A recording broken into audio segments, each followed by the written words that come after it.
আমরা শুরু করি। সেটা হলো কেন অ্যাজমাটিক বা সিওপি বিশেষ করে সিওপিডি পেশেন্টদেরকে লো অক্সিজেন দেওয়া হয়। সিওপিডি পেশেন্টদের যদি মনে করো 90ও থাকে, 88 থাকে, তাও কিন্তু হাই হাই কনসেন্ট্রেটেড অক্সিজেন দেওয়া হয় না। কেন? কারণটা হলো ন্যাচারালি তাদের বডিতে অক্সিজেন লেভেল কমই থাকে। তো কম অক্সিজেন থাকা অবস্থায় তারা অ্যাডাপ্টেড হয়ে যায় এবং তাদের শরীরে তার মানে কি কার্বন ডাই অক্সাইড বেশি থাকবে এবং অক্সিজেন লেভেল একটু কম থাকবে। It is normal, it expected. কিন্তু আমরা যদি হঠাৎ করে তাদের বডিতে অক্সিজেন বাড়ায় দেই, তখন একটা প্রবলেম হয়। তখন আমাদের মেডুলা, ব্রেনের যে মেডুলা, এটার ফাংশন কমায় দেয় এবং পেশেন্ট রেসপিরেটরি অ্যারেস্ট হয়। সেটা একটু আমরা দেখি। The stimuli for breathing in a healthy person is increase carbon dioxide. A COPD patient who is adapted to increase CO মানে increase carbon dioxide, and his stimuli for breathing is decrease oxygen in blood. If their blood is saturated with higher concentration of oxygen, their need for respiration, which is triggered from medulla, decreases and they can go into respiratory arrest. That is why COPD পেশেন্টদেরকে high concentration বা oxygen বেশি দেওয়া হয় না। কোশ্চেনে আসা।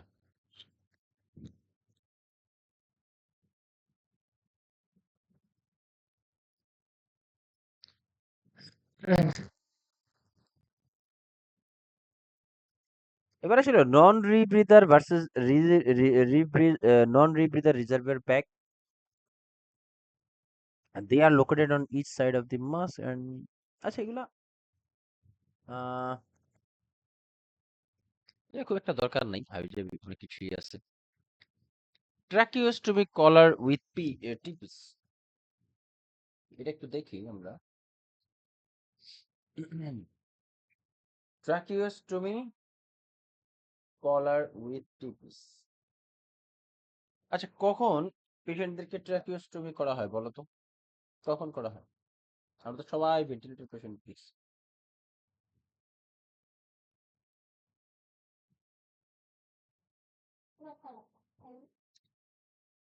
বলতে পারবা কেউ?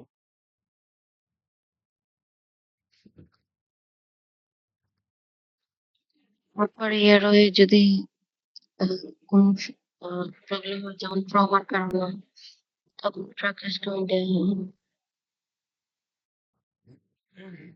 আচ্ছা, ট্রাকিওস্টমি করার উইথ টিপিস, এইটা হলো টিপিস, এটাকে বলে টিপিস, হ্যাঁ। আর এটা হলো তোমার ওই ইটিটিউব, যেটা গলার ভিতরে ঢুকে, ট্র্যাকের ভিতরে ঢুকে ফেলে। তো দেখি, অক্সিজেন ডেলিভারি সিস্টেম, লো লো ফ্লো সিস্টেম এবং হাই ফ্লো সিস্টেম, অনেক কাহিনী আছে। লো ফ্লো তো আমরা জানি ক্যানুলা, ফেস মাস্ক, পার্শিয়াল রিব্রিদার, নন ব্রিদার মাস্কে দিয়ে দেওয়া হয়। আর হাই ফ্লো হলো venturi mask, mechanical ventilator etcetera. Venturi mask, এই যে এটা হলো ভেঞ্চুরি মাস্ক।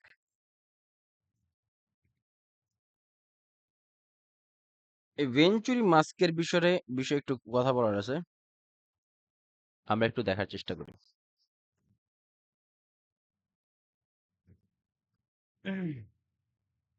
দেখো, high flow system accurate to delivery of, একটু দাঁড়ান, যেটা দেবো।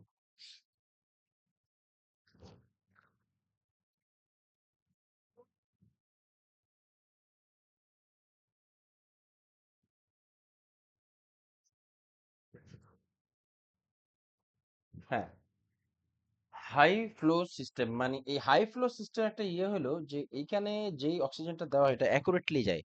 মানে 40% দিলে মনে অ্যাটলিস্ট 38% বা 40% যাবে, এরকম এরকম হয়। আর আর নেজাল ক্যানুলা, ফেস মাস্ক এগুলোতে দিলে যেটুকু দেয় তার একটু কম যায়, মানে 100% ওই রেশিওটা মেনটেন হয় না। বাট ভেঞ্চুরি মাস্কে এটা মেনশন হয় এবং হাই ফ্লো তোমার অক্সিজেনের প্রয়োজন হলে ভেঞ্চুরি মাস্কই দেওয়া হয়। ভেঞ্চুরি মাস্ক এগুলো আমরা হসপিটালে পেয়ে যাই এগুলো। এই এটা হলো মাস্ক, হ্যাঁ। এইখানে যে এই এটা আছে না, যে এটা ভেঞ্চুরি ব্যারেল, এই জায়গায় এরকম বিভিন্ন কালার কোডের, বিভিন্ন কালারের ব্যারেল দেওয়া থাকে, বুঝছো? এই জায়গায় তো এটার উপরে ভিত্তি করে পার্সেন্টেজটা আপ ডাউন করে। এখানে পার্সেন্টেজ কোনটা হলুদ কালার কোনটা নীল কালার এটা জানার কোনো প্রয়োজন নাই। জাস্ট একটু আমরা দেখি যে এটা কি হয়। এই যে দেখো ওই যে 2 লিটার মানে 24%, 4 লিটার মানে 28%, এসব হাবিজাবি কিছু লেখা থাকে ভেঞ্চুরি মাস্কের ক্ষেত্রে। জাস্ট অ্যাটলিস্ট এটুকু জানো যে হাই ফ্লো মাস্কে ক্ষেত্রে আমাদের কি হলো ভেঞ্চুরি মাস্ক ব্যবহৃত হয়। জাস্ট এতটুকু জানলেই হবে। Client receives inspired gas from apparatus provide precise delivery of oxygen concentration of 24 to 50%। যেটা বললাম যে হাই ফ্লোর জন্য ভেঞ্চুরি মাস্কই ব্যবহার করা হয়।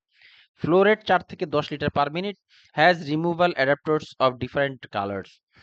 ওই যেটা বললাম যে ডিফারেন্ট কালারের জন্য different colour different concentration, like 24 to 50% এর মতো অক্সিজেন দেয়া যেতে পারে। জাস্ট এতটুকুই জানো। এবার আসলো artificial airway included oral airway, nasal airway, endotracheal tube and tracheostomy tube। একটু ছবিগুলো আমরা দেখি তারপর আমরা এমনি চলে যাবো। এই যে দেখো ওরাল আর্টিফিশিয়াল এয়ারওয়ে, এই যে এটা মুখের ভিতরে দেওয়া হয় ওরাল এন্ড নেজাল এয়ারওয়ে। এই যে এইভাবে ঢুকানো থাকে, বুঝছো? এইভাবে ঢুকানো থাকে।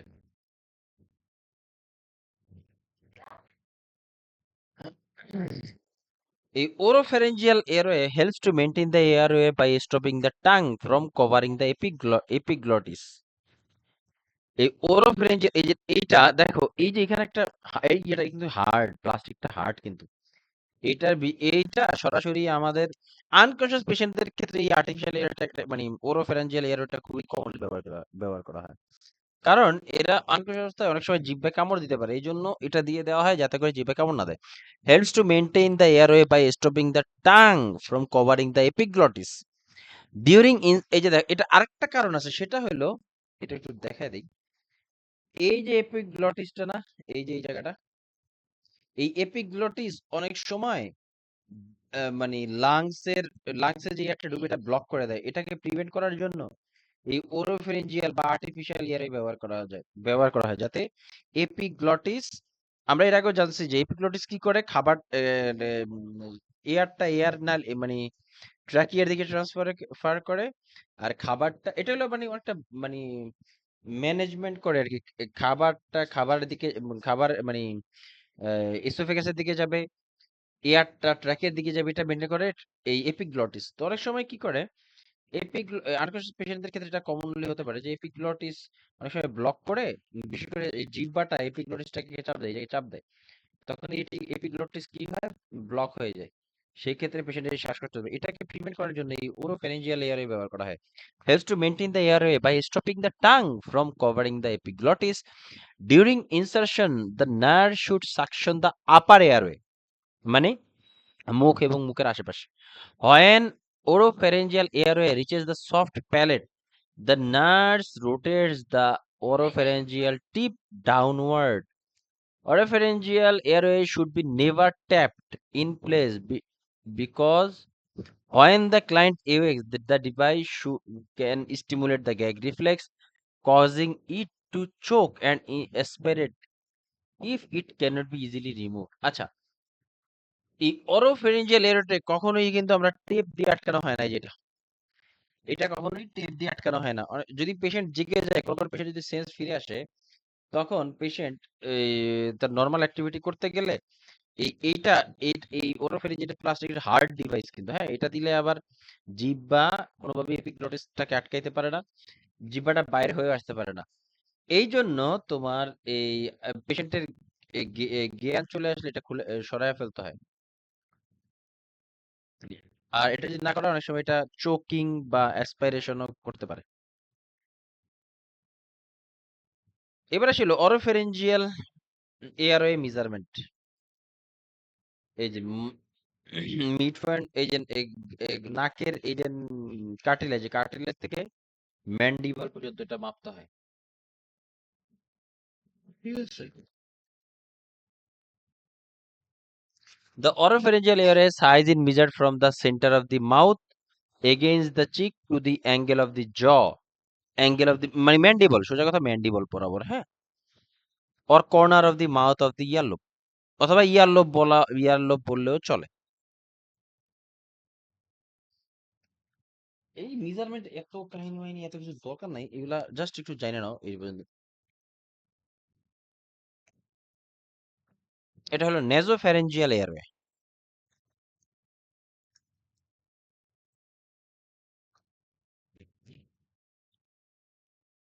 নেজো মিন্স নাক, এই নাক থেকে ধরে ম্যান্ডিবল পর্যন্ত, measured from the tip of the patient nose to the earlobe বা ম্যান্ডিবল।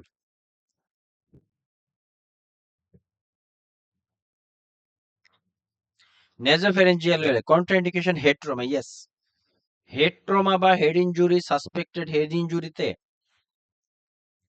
কখনোই মানে কি বলে ওরাল কেয়ার বা নাকের ভিতর দিয়ে যেখানে তো যেই প্রসিডিউর নাক রিলেটেড ইনভলভ আছে এই ধরনের কোনো প্রসিডিউর করা হয় না। তাহলে কি হতে পারে? It can cause further injury from mispositioning head, sorry, main কথা হলো head trauma. Head trauma should be ruled out through radiological imaging before nasopharyngeal airway can be inserted. সোজা কথা কি, কোনো হেড ট্রমাতেই নাকের কোনো প্রসিডিউর করা হয় না, এই ক্ষেত্রে আরো বেশি ড্যামেজ করতে পারে, হ্যাঁ।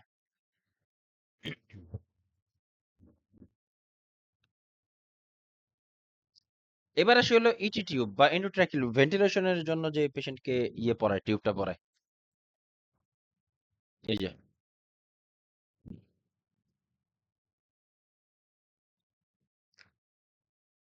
দেখো, এই যে ইটি টিউবটা পরালো এই জায়গাটা একটা ভুলে আছে, হ্যাঁ।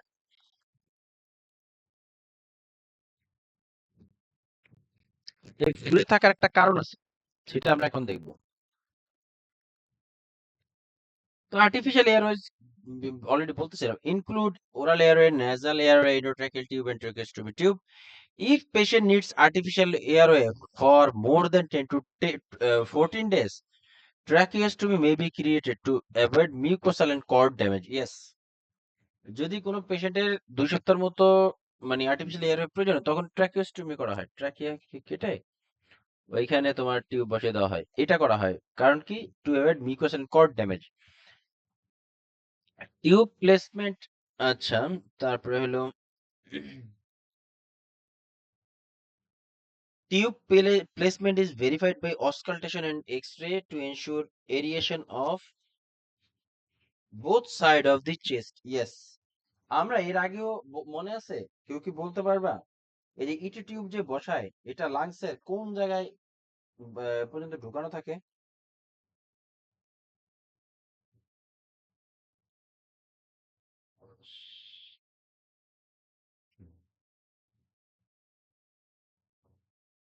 বলতে পারো কেউ?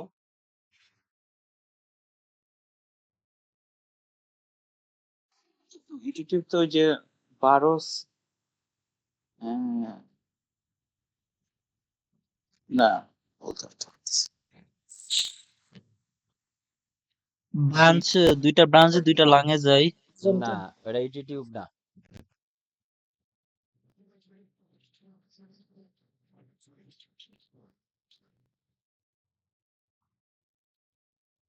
বলো।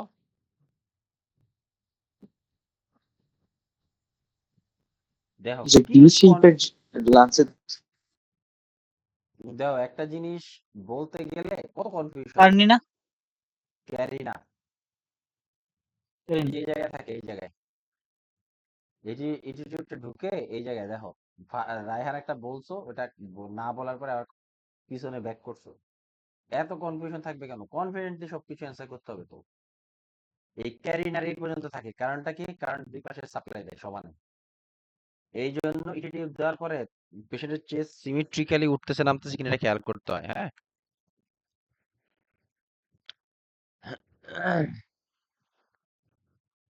এই যে ইটিটিউব, a each tube should be placed 1 to 2 centimeter above the carina for bilateral equal aeration confirmed by auscultation and extent. এরপর আসি হলো ET tube size is approximately equivalent to the diameter of a small finger of the patient.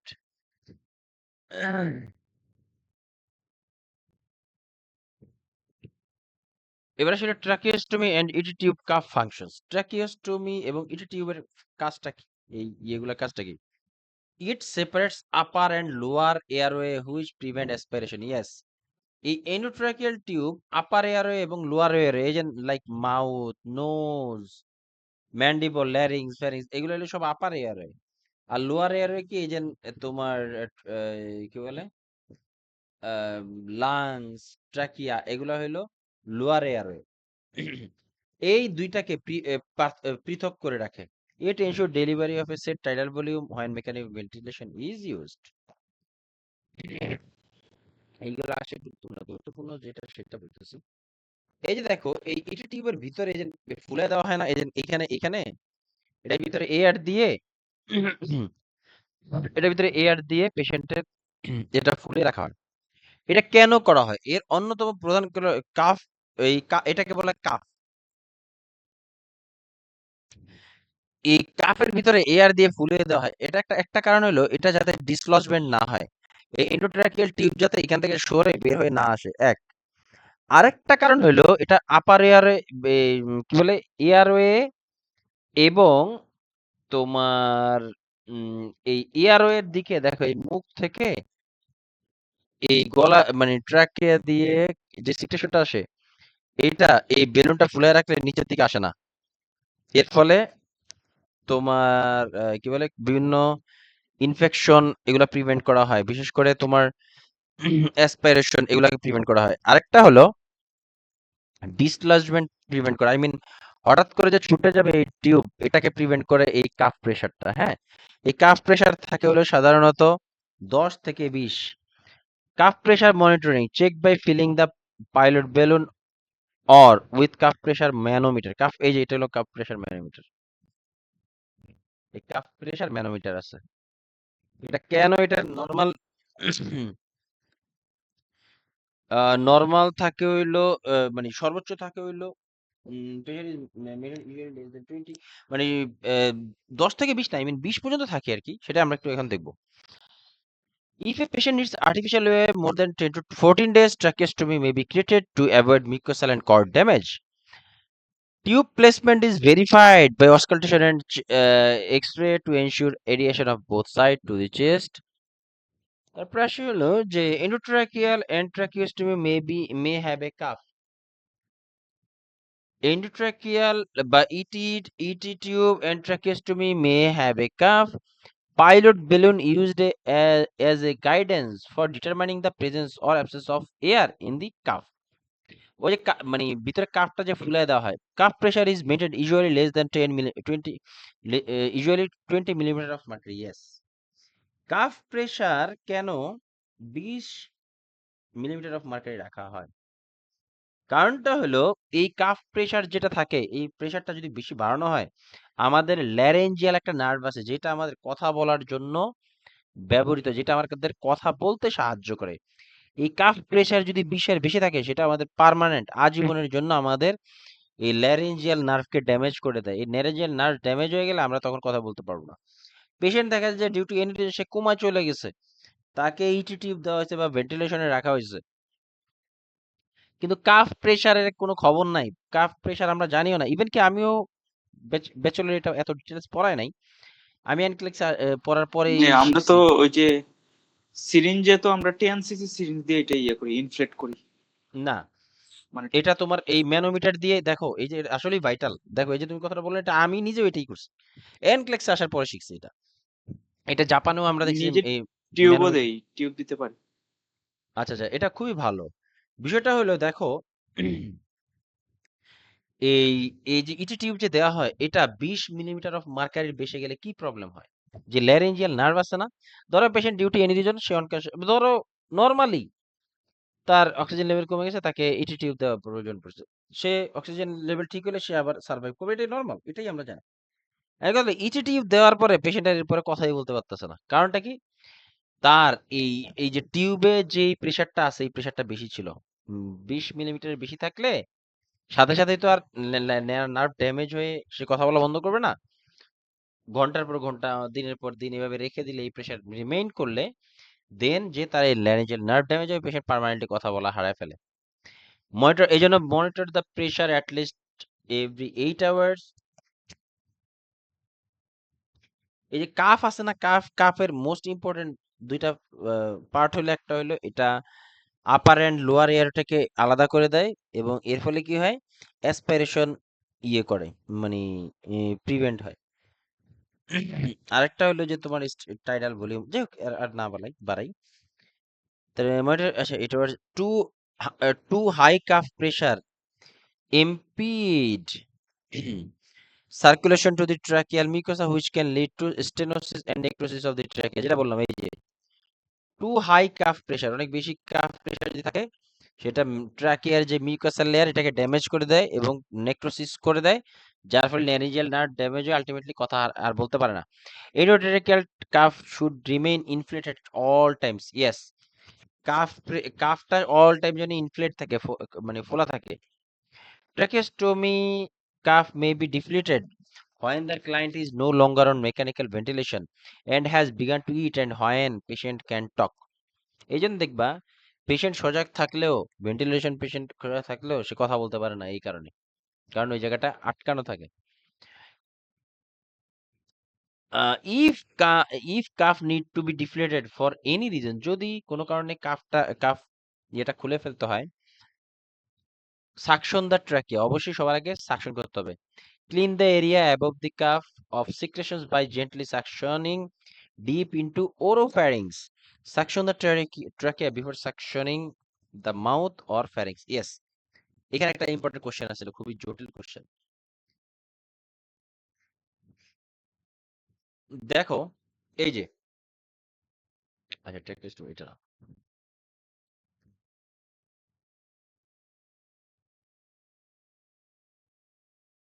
এই ছবিটা দিয়ে দেখো। আমরা যখন একটা পেশেন্টের এই ইটি টিউব খুলে ফেলবো, তখন আমাদের কাজ কি? তখন আমাদের কাজ হলো এই এন্ডোট্রাকিয়াল, এইখান দিয়ে তোমার ইয়ে ঢুকিয়ে, ওই যে কি বলে, সাকশন ক্যাথেটার ঢুকিয়ে এর ভিতরে আগে সাকশন করে ওয়েস্ট, মানে মিউকাস বা ফ্লুইড বের করে নিয়ে আসা, দেন এই টিউবের পাশ দিয়ে, এই যে এই টিউবের পাশ দিয়ে সাকশন করা। এই ক্ষেত্রে হবে কি, এই যে ইনফ্লেটেড, আই মিন ফোলানো যেই বেলুনটা আছে, এই কাফটা আছে, এই কাফটার এই উপরের সাইডে কিছু ফ্লুইড অ্যাকুমুলেটেড হয়ে থাকে, এগুলা লাংসের ভিতরে যাবে না, এগুলাকে সহজেই বের করে নিয়ে আসা যাবে। এছাড়াও আরেকটা জিনিস বলে দিই, আমরা যারা সাকশন করি, আই মিন ইয়েতে, ইমার্জেন্সি হোক, আইসিতে হোক, সিসিতে হোক, সাকশন করি, সাকশন করার আগে সবার আগে ডিপ সাকশন করতে হবে। আই মিন আগে লাংস দেন মাউথ, ঠিক আছে? আগে লাংস সাকশন দেন মাউথ সাকশন। কেন? কারণটা হলো, আগে তুমি মাউথ সাকশন করে তুমি যদি লাং সাকশনের দিকে যাও, ফলে কি হবে, মুখে এমনিই অনেক বেশি হাইলি ভালনারেবল এই ধরনের পেশেন্টের ক্ষেত্রে জীবাণু গ্রো করার। তো মুখের ময়লা, মুখের জীবাণু চলে যাবে লাংসে, লাংসে যদি পরে সাকশন করো। এই জন্য আগে কি করতে হবে, আগে লাংস সাকশন করতে হবে, দেন মুখ সাকশন করতে হবে। কোশ্চেন পাওয়া গেছে,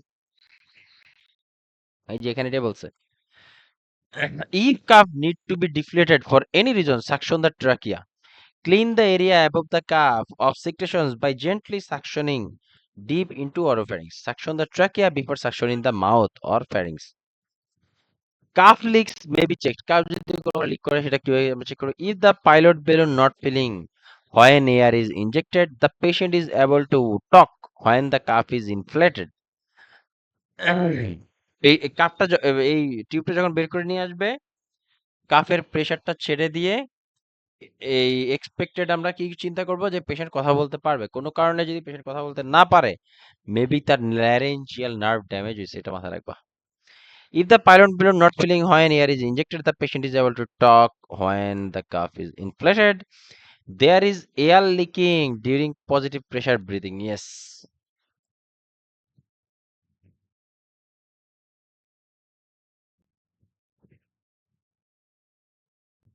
দেখি কোনো কিছু বাকি আছে কিনা।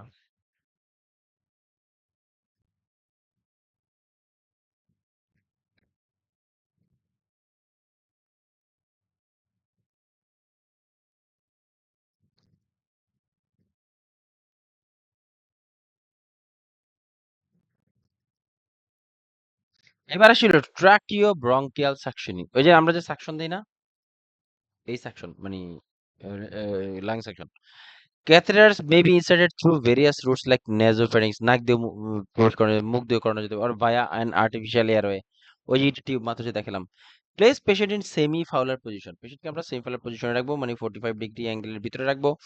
Suction oropharynx and perform oral care before endotracheal suctioning. Suction oropharynx and perform oral care before endotracheal suctioning. আচ্ছা, সাকশনের আগে অবশ্যই পেশেন্টকে হাই অক্সিজেন দিয়ে ফুল করে রাখতে হবে। পেশেন্টকে আগে অক্সিজেন দিতে হবে। Hyperinflate lungs before and after each catheter insertion.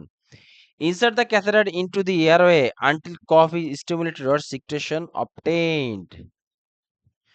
Do not apply suction during insertion of catheter. Yes, catheter যখন আমরা প্রবেশ করাবো সাকশনের জন্য, তখন কিন্তু অবশ্যই আমরা কোনো মানে ক্যাথেটার যখন আমরা ভিতরে ঢুকাবো, তখন যেন আমরা সাকশন না করি, মানে আমাদের ওই সাকশনের যে মেশিন এটা অন না করি। মেশিন ঢুকানোর পর, অথবা ওই যে আমরা যে হাতের আঙ্গুল দিয়ে এই পকেটটা বন্ধ করে দেই সাকশনের জন্য, এইটা বন্ধ করা যাবে না, এটা খোলা রাখতে হবে, যাতে করে ঢুকানোর সময়, টিউবটা ঢুকানোর সময় পেশেন্টের লাংসের দিকে কোনো প্রবলেম অ্যারাইজ না করে। আর বের করার সময় কি মানে সাকশনের ইয়েটাকে ধরে রাখবো কি রাখবো না, কি মনে হয়?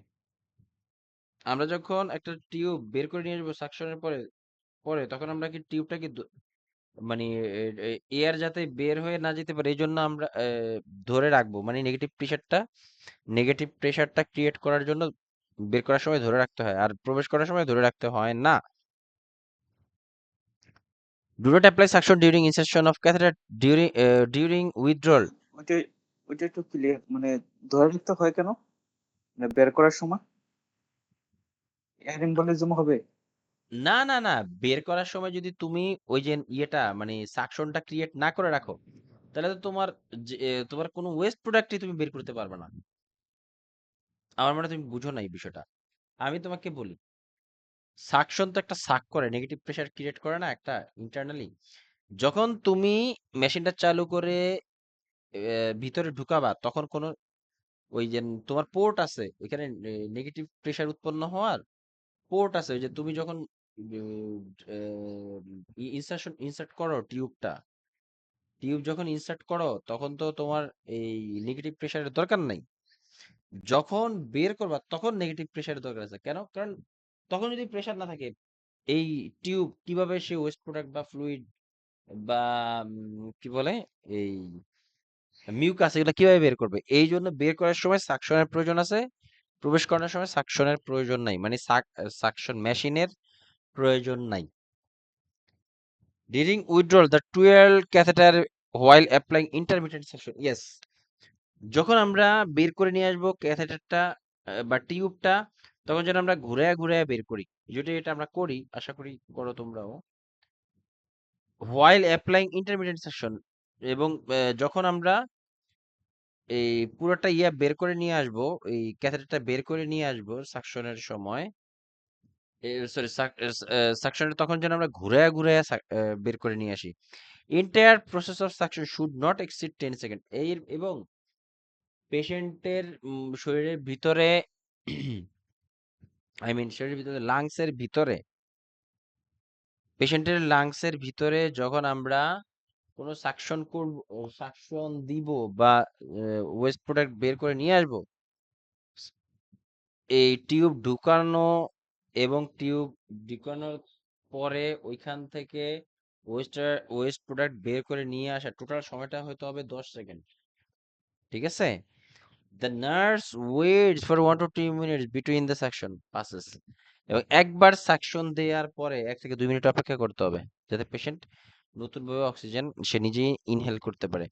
দেন bradycardia during suction is a high sign of vagus stimulation of larynx. কারণটা কি?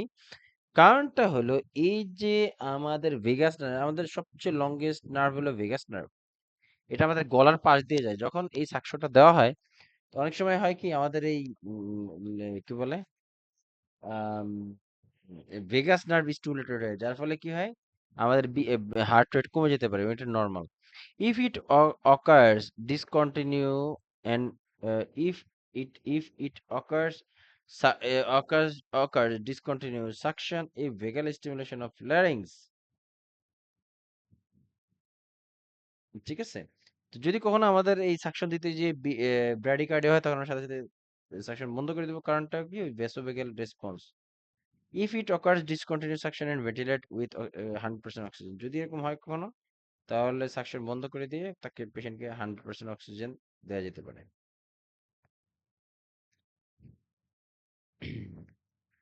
Tachycardia during suction is a sign of agitation and hypoxia. Yes, সাকশনের সময় যদি একটু কোনো ট্যাকিকার্ডিয়া বা অ্যাজিটেশন ফিল করে, তবে এটা অ্যাংজাইটি রিলেটেড। হ্যাঁ, maybe need anti anxiety drugs.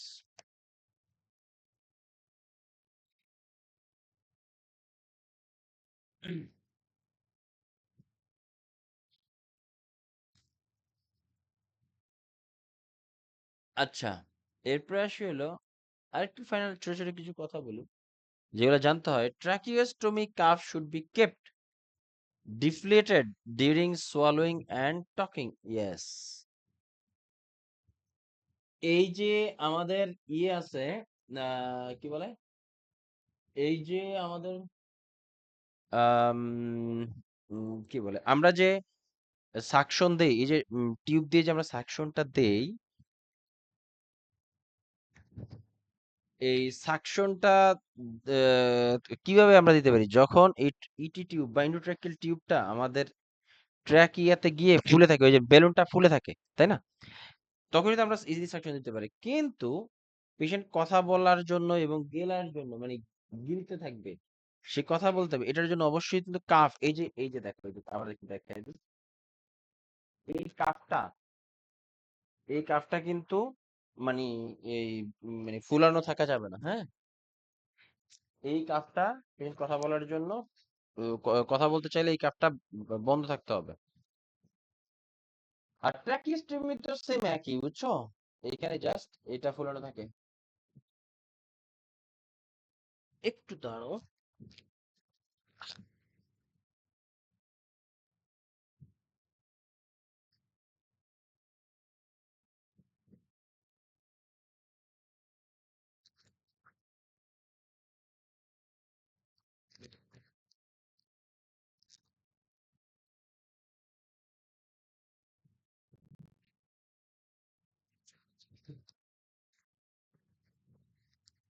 এবার আসি হলো,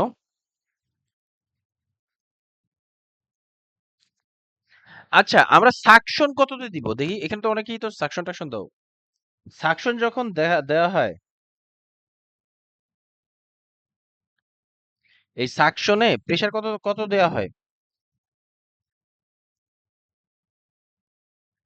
সাকশন less than 20 ভাইয়া। দেখি তকির কত দাও তোমরা?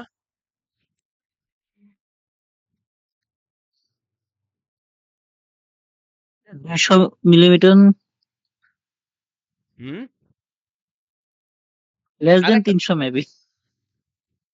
আচ্ছা, অবশ্যই সাকশন মেশিনের সাকশনের প্রেসার যেন 100 থেকে 120 এর উপরে না যায়, এর ভিতরে থাকে। 100-র নিচে গেলে প্রপারলি সাকশন হবে না, ওয়েস্ট ইজিলি বের করে আনতে পারো না। আর 120-এর উপরে গেলে ওই লাইনিং যে মাসেল, এটা পর্যন্ত ছিঁড়ে উঠে আসবে। এটা অ্যাডাল্টদের, চিলড্রেনরা হচ্ছে 50 থেকে 75। হুম,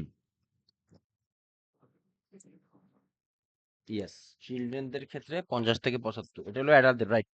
ভালো কথা বলে দিছো এটা। আমাদের লিখে কত রাখো।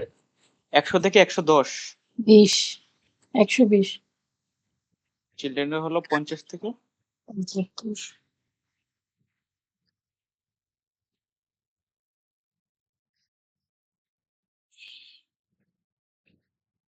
লিখে রাখছো?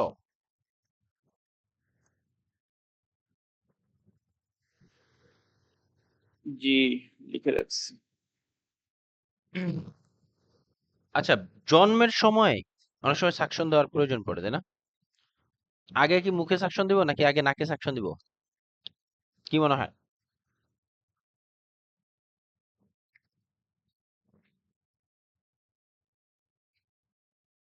নাকি নাকি না না আগে মুখে তারপর না।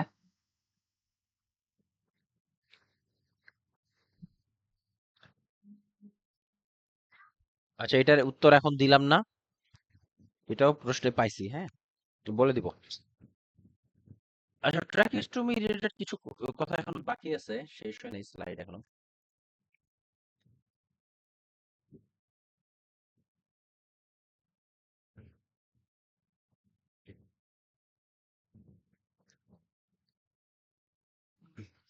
নাকে সাকশন দিলে কি নেজাল ব্লিডিং এর পসিবিলিটি থাকে না? আরে তুমি কি একদম মানে নাক দিয়ে ঢুকায়া মানে কি কি দিয়ে বের করবা? এত ডিপে তো দেওয়া যাবে না। হালকা হালকা উপরে উপরে মানে উপরে উপরে আর কি এরকম। আচ্ছা, এইটা এটা হলো একটা ডিভাইস, পাসিমুইর ভালভ বলা হয়, যাদের এই যে এই ট্রাকিওস্টমি দেওয়া হয় না, ট্রাকিওস্টমি, যাদের ট্রাকিয়া কেটে কেটে ফেলা হয়, ট্রাকিওস্টমি, তাদের এই তারা ট্রাকিওস্টমির পরে তখন আর তারা কথা বললে কথা শুনতে পায় না, সাউন্ড হয় না। কেন? কারণ এই ট্রাকের এখান দিয়ে তোমার এয়ারটা বের হয়ে যায়।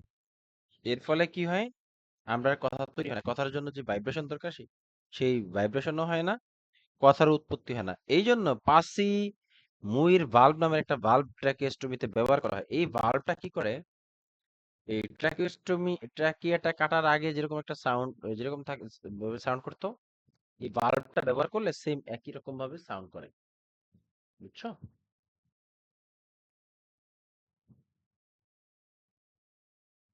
এবার ছিল সাকশন প্রেসার, ওই যে অলরেডি বলে দিছে এখানে আছে যে 100 থেকে 120 millimetre of mercury for adults, 50 to 75 for children. এবার আসি হলো suction time. Average suction time হলো 10 থেকে 15 সেকেন্ড। আর ইন্টারক্রেনিয়াল প্রেসার যদি কারো বাড়তি থাকে তাহলে অবশ্যই এটা লেস দেন 10 সেকেন্ড। এই সাকশন টাইমটা, এই যে ধরো পেশেন্টকে হাইপার ভেন্টিলেট করা, পেশেন্টকে সাকশনের আগে সবার আগে কি করতে হবে, হাইপার ভেন্টিলেশন দিতে হবে, আগে পেশেন্টের অক্সিজেন দিয়ে নিতে হবে। তারপরে তুমি টিউবটা পেশেন্টের সাকশন ইয়েতে বা লাংসের দিকে ঢুকাইলা, তারপরে ঘুরায় ঘুরে উপরের দিকে আনলা। এই যে জিনিসগুলা করলা, এই জিনিসটা কখনোই যেন মানে 10 সেকেন্ডের বেশি মানে 10 থেকে 15 সেকেন্ডের ভিতরেই থাকে। এটা হলো 10 থেকে 15 সেকেন্ডের ভিতরেই যেন থাকে, হ্যাঁ। আর ইন্ট্রাক্রেনিয়াল প্রেসার যদি কারো বাড়তি থাকে, সেই ক্ষেত্রে পেশেন্টের এই সাকশন টাইম যেন 10 সেকেন্ডের নিচে থাকে। আর প্রিম্যাচুর বেবের ক্ষেত্রে লেস দেন 5 সেকেন্ডস বা শুড নট ওভার 5 সেকেন্ডস।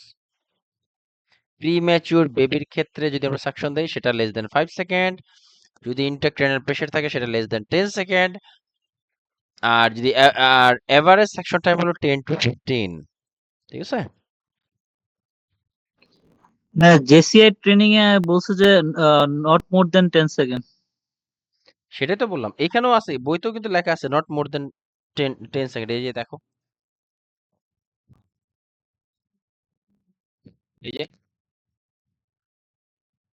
এই যে enter process of should not exceed 10 second. কিন্তু এভারেজ হলো 10 থেকে 15 সেকেন্ড। মানে তুমি সাকশনটা 10 থেকে 15 সেকেন্ডের ভিতরে দিয়ে দিলেই ভালো। এভারেজ হলো 10 থেকে 15 সেকেন্ড, বাট 10 সেকেন্ডের বেশি না যাওয়াটা বেটার। যদি ইন্ট্রাক্রেনিয়াল প্রেসার বেশি থাকে তাহলে অবশ্যই 10 সেকেন্ডের কম সময়ের ভিতরে সাকশনটা কমপ্লিট করতে হবে। আর প্রিম্যাচুর ক্ষেত্রে লেস দেন 5 সেকেন্ড।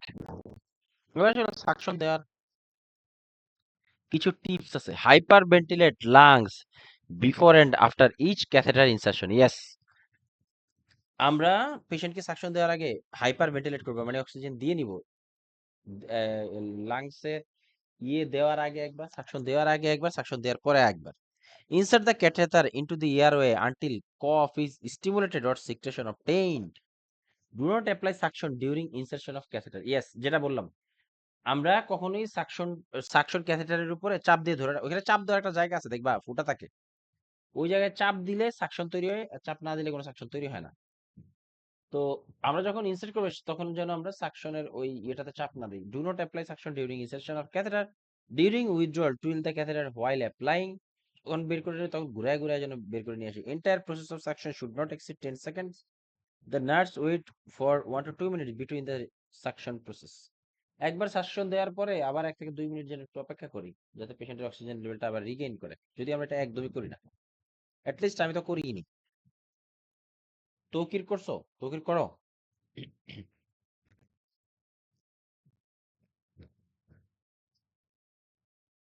তৌকিরও মনে করে না।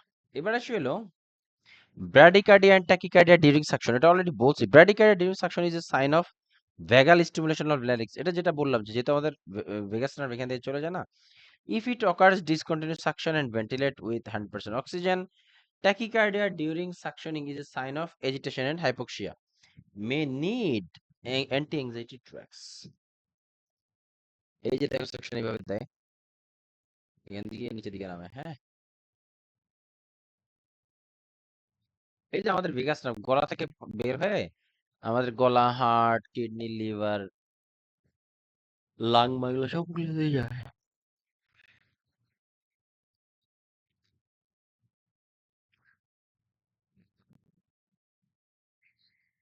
এরপর একটা সাকশন আছে যেটা ক্লোজ সাকশন।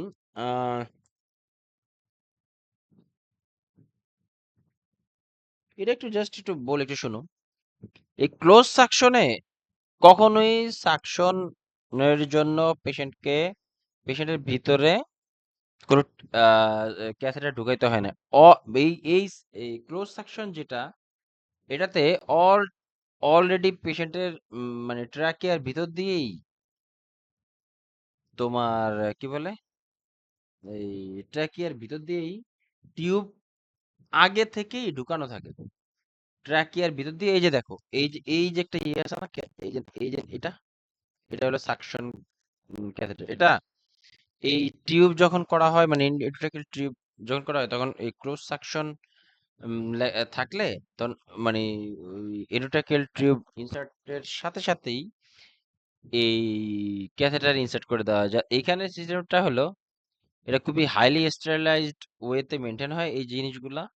এবং আরেকটা বিষয় হলো এই এই এন্ডোট্রাকিয়াল টিউবে মানে এই ধরনের ক্লোজ সাকশনিং এ পেশেন্টের ইনফেকশন রিস্ক কম থাকে, অনেক ভালোই কম থাকে। এবং কন্টিনিউয়াসলি সাকশন চলতে থাকে, তো লো প্রেসারে 10-20 অথবা 30 এরকম প্রেসারে, কন্টিনিউয়াস প্রেসারে পেশেন্টের সাকশন রানিং থাকে। তো এই ক্ষেত্রে দেখা যায় কন্টিনিউয়াস ক্লোজ সাকশনিং এ তোমার বারবার পেশেন্টের মুখ খুলে বারবার হাইপার ভেন্টিলেট করার কোনো প্রয়োজন হয় না। জাস্ট এই পেশেন্টের এন্ডোট্রাকিয়াল টিউবের ভিতরে, যে এন্ডোট্রাকিয়াল টিউবের ভিতরে এই ক্যাথেটার ঢোকানো থাকে এবং পেশেন্ট কন্টিনিউয়াসলি যে মিউকাসটা উৎপন্ন হয় সেটাকে বের করে নিয়ে আসে। এভাবেই করে। ডাজেন্ট নিড স্টেরাইল গ্লোভস, এবং এই ধরনের ইয়েতে কোনো স্টেরাইল গ্লোভস এর প্রয়োজন নাই। The catheter is changed once daily, এবং কি বলে, এই এই ধরনের সেকশনে ক্যাথেটার ডেইলি একটা করে মানে একটা করে চেঞ্জ হয়। যদিও আমরা এতটা মেনটেন করি না বাংলাদেশে, তবে আইসিইউতে আমি দেখছি আইসিইউতে মেনটেন হয় যে একটা সেকশনের টিউব একদিন মেয়াদ, মেয়াদ থাকলেও একদিন, না থাকলেও একদিন।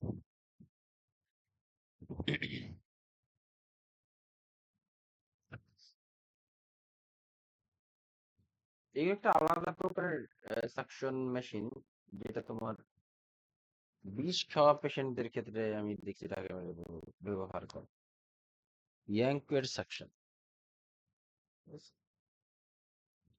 এবার আসলে ট্রাকি এই দেখো, ট্রাকিওস্টোমি কত কিছু, যে ট্রাকিওস্টোমি টিউবের মুখের যত্ন, এইখান দিয়ে এই ট্রাকিওস্টোমি টিউব যাতে বসান তাদের কিন্তু অলরেডি গলা হাফ কাটা।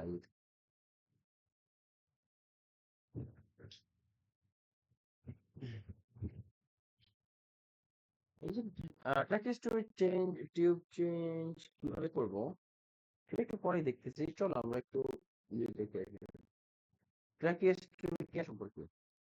এই ট্র্যাকিওস্টোমি কেয়ার এর জন্য পেশেন্টকে সবার আগে সেমিফালার পজিশন আনতে হবে for the double cannula track. The inner tube usually cleaned with 1/2 strength H2O2 to remove the encrustations.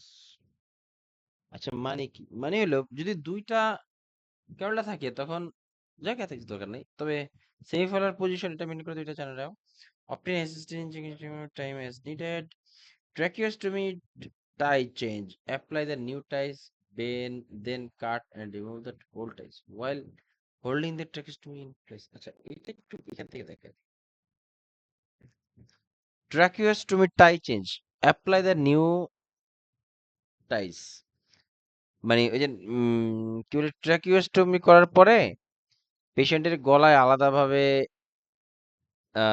একটা রশি দিয়ে দেওয়া হয় যাতে করে পেশেন্টরা সহজেই এই অ্যাজিটেট হয়ে বা কোনো ম্যাচ খারাপ হয়ে এই গলা থেকে এটা খুলে নিয়ে না আসতে পারে। হ্যাঁ, এই জন্য এই জিনিসটা খেয়াল রাখতে হয়। চলো আমরা একটা ব্রেক নিই, তারপরে আবার 15 মিনিটের একটা ব্রেক নিই। হ্যাঁ, তারপরে আবার আমরা শুরু করব।